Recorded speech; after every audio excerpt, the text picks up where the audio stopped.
వరుస నుంచోండి అందరూ. అట్లే ఉండండి, మొహాలు కనపడితే సరిపోద్ది. హాయ్ మున్ని గారు, బాగా ఎంజాయ్ చేస్తున్నారా ట్రిప్పు?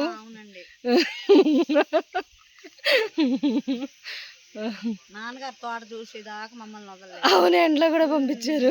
స్టోరీ మొత్తం చెప్పేశారు. మామిడి తోటలో పంపించారు. కనిపిస్తున్నా నేను మాట్లాడే ఇట్లా చెయ్యి అన్న. హాయ్ తేజ. హాయ్ అన్నమ్మా. మా ఊరు బాగుందేరా? బాగుంది.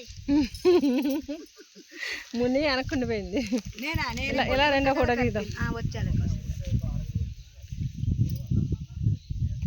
హాయ్ ముని గారు. అంజమ్మ గారు బాగా ఎంజాయ్ చేశారా అన్నవరం? సూపర్ అండి. ఏంటది చేయించారు కదా. ఇంకోటి ఏంటది చూడండి, మాకు అన్ని కారులో తిప్పి వెంకటేశ్వర అన్నవరం వాడపల్లి. బాగుంటారా? మంచిగా చదవాలని కోరుకున్నావు, మంచి మార్కులు రావాలని. Good bye. ఓకే, నడిచండి, అటు వెళ్దాం.